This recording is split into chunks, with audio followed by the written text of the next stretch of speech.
Le réseau parlementaire de lutte contre le VIH-Sida organise en partenariat avec l'Assemblée parlementaire de la francophonie une réunion demain, 2 octobre, au Palais Léomba de Libreville. Le thème de la rencontre, le financement de la riposte contre le VIH-Sida. Henri Nestor Ndjave, Tim Boulengue, Presse Assemblée nationale.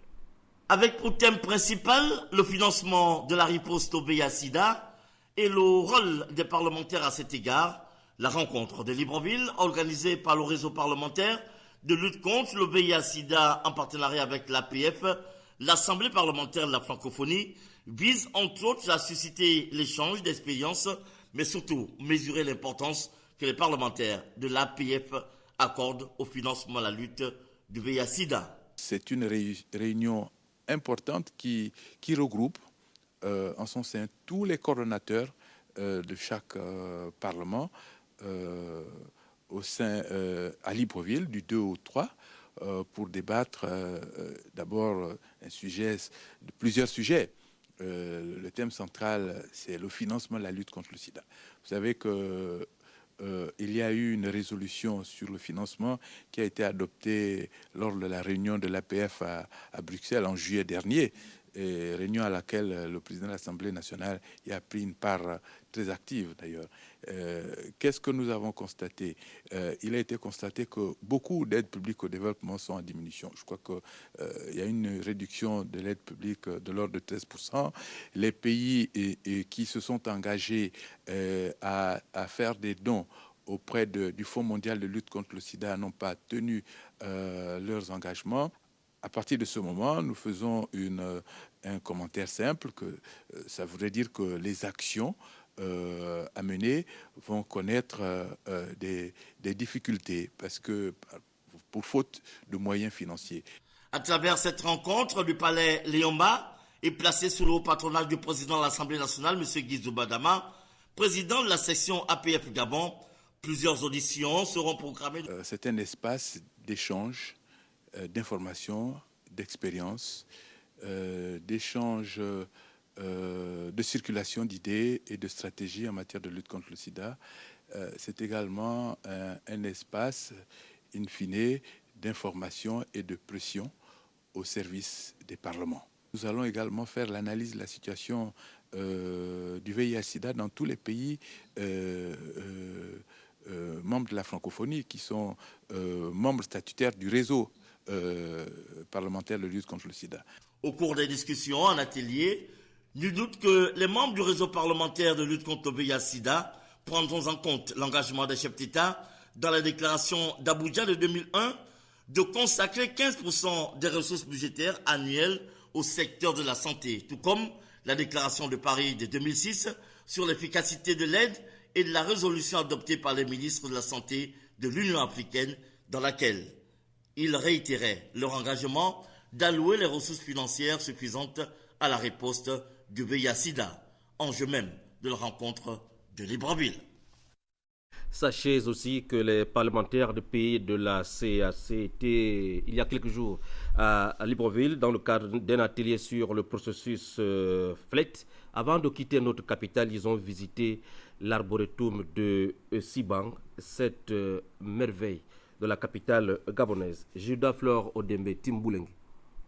Sur ce site de l'arboretum de Sibang, les parlementaires des pays de la CEAC impliqués dans les négociations des APV et dans le processus FLET ont été accueillis par le directeur de l'Institut de pharmacopée et de médecine traditionnelle, en abrégé l'IFAMETRA. Une visite guidée qui a débuté par les laboratoires de phytochimie et de pharmacologie valorisés ici par les chercheurs gabonais. Puis, sénateurs et députés se sont retrouvés dans la forêt de Sibang, une zone protégée, où faune et flore forestière se côtoient paisiblement en dépit de l'absence d'une barrière qui reste une préoccupation majeure pour sécuriser ces lieux mythiques. La forêt participe de la vie de l'être humain. L'être humain ne peut pas vivre sans forêt. Donc nous sommes venus visiter l'arboretum pour montrer à nos frères que dans nos communes, nous disposons également, à l'instar de ce que nous voyons ailleurs, nous disposons également des forêts communales pour permettre une meilleure vie des citoyens. Vous voyez, c'est l'étonnement, c'est la surprise. Pourquoi je dis cela? Parce que je viens d'un pays sahélien où on n'a que des arbustes. Quelques rares arbres. On a un peu de la savane, mais la plupart c'est des arbustes. Quand je vois une forêt comme ça, c'est que je me dis quelle richesse. Satisfait parce que c'est très très important la forêt. C'est tout ce qu'on est en train de perdre nous les Africains, surtout nous qui sommes en Afrique centrale. Cet espace renferme une variété de plantes médicinales, mieux une source de biodiversité susceptible de contribuer au développement de l'économie verte. Les parlementaires du Repart CEFDA, conduits par le coordonnateur national Christian Magnagna, s'accordent à soutenir ce site qui répond parfaitement à leurs aspirations, axées sur la lutte contre les changements climatiques. Nous avons eu le privilège de la faire visiter et faire apprécier par nos collègues de la sous-région. Ce qu'il faut dire, c'est que le Repart vise exactement à promouvoir ce type d'activité, soutenir l'action donc du gouvernement et partant du président de la République en ce qui concerne donc la conservation de la biodiversité. Nous avons bien heureusement constaté qu'au niveau de l'arboretum de Siban, il y a beaucoup d'actions à mener pour préserver ce site qui est un site particulier. Nous espérons que le Repart Gabon mettra les éléments, on va dire, nécessaires pour arriver à cet idéal et soutenir l'action du gouvernement. Au terme de cette visite de terrain, les élus ont unanimement reconnu que le Gabon vert n'est pas un vain mot, mais une réalité. Merci Judas. Quelques nouvelles politiques avant de refermer cette session d'information. D'abord, la célébration du premier anniversaire de l'ANG, l'Alliance pour le Nouveau Gabon, parti politique de l'opposition qui a organisé cette manifestation le week-end écoulé à Lambaréné. L'événement donné lieu à une conférence de presse animée par le président de cette formation politique, le docteur Akouré Davin. Rodolphe Mukambi Mboma, Yvette Kossa, Gabon Télévision. Pour cette rencontre avec la presse nationale et internationale, le leader politique, l'Alliance pour le Nouveau Gabon, s'est focalisé sur les problèmes sociaux des Gabonais ayant trait à l'éducation.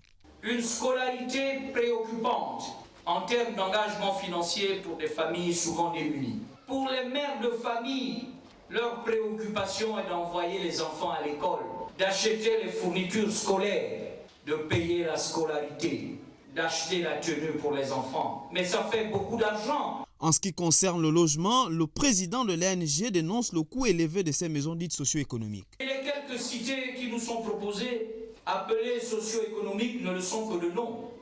Ce sont des maisons hors de prix. Au Gabon, elles sont à 25-30 millions. Pourquoi ? La question liée au malentendu ayant occasionné le désistement de certains leaders de l'opposition au meeting de Rio le 22 septembre dernier a également été évoquée. Le président Maïla est toujours membre de l'Union des forces du changement puisque le président Eyamvé, qui est président de la CPPA, a fait une déclaration. Et dans cette déclaration, le président Eyamvé appelait le président Maïla à plus de vigilance et de prudence vis-à-vis du pouvoir. C'est donc la preuve que malgré les petites discordances qui peuvent être constatées, nous choisissons de sauver ce qui est important. Un hommage a été rendu à cette occasion aux forces de police nationale qui ont fait preuve de professionnalisme et d'esprit républicain dans la gestion du meeting en termes de sécurité. En outre, les moments festifs de cet anniversaire auront lieu dans les tout prochains jours. Pour asseoir sa vision du Gabon émergent, le chef de l'État doit compter avec l'appui des populations de la Dola. Nous sommes là en Dendé, dans la province de l'Angounié. Lors d'un meeting le week-end écoulé, parlementaires, responsables politiques et les cadres du département ont mis en garde contre toute velléité d'entrave au développement amorcé. Envoyé spécial, Edgar Nziambidoukaga. C'est derrière l'hymne du Parti démocratique gabonais chanté encore la minute de silence en mémoire du digne fils disparu Pierre Bambundu et cette chanson désormais générique dédiée à la campagne de l'actuel député Solange Mboundi que les populations du département de la Dola, par la voix de leurs représentants, se sont succédés à la tribune pour s'opposer à toute idée de conférence nationale souveraine réclamée par l'opposition et réaffirmer leur appui aux ambitions socio-économiques et politiques du chef de l'État. Ceux qui ont fait un mur en béton armé autour d'Omar Bongo pour qu'il tourne le dos à Ndende sont ceux-là qui aujourd'hui disent nous sommes des opposants. Depuis bientôt 4 ans, nous sommes passés du rêve à la réalité. L'émergence en Ndende se vit au quotidien.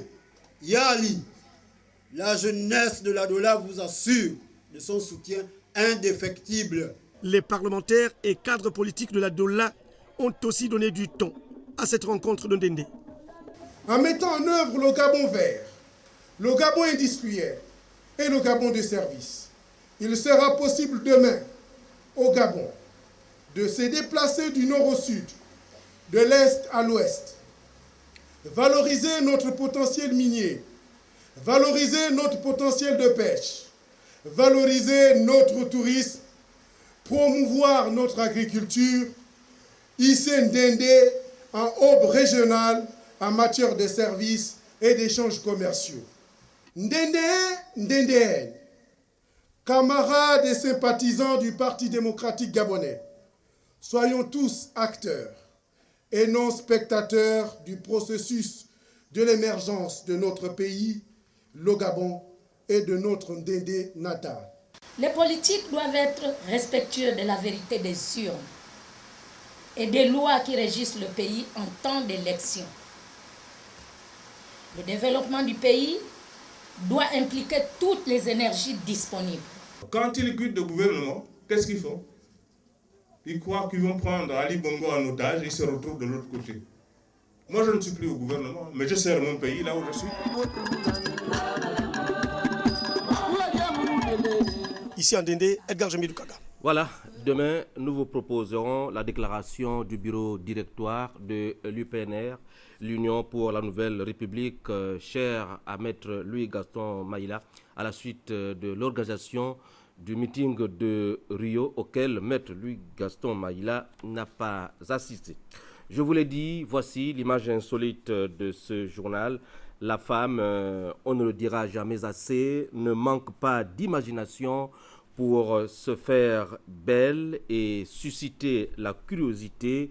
Voici donc l'image d'une nouvelle mode bientôt sur le marché de la coiffure gabonaise, une coiffure avec fermeture, comme vous l'avez sur votre écran, comme on le voit. La femme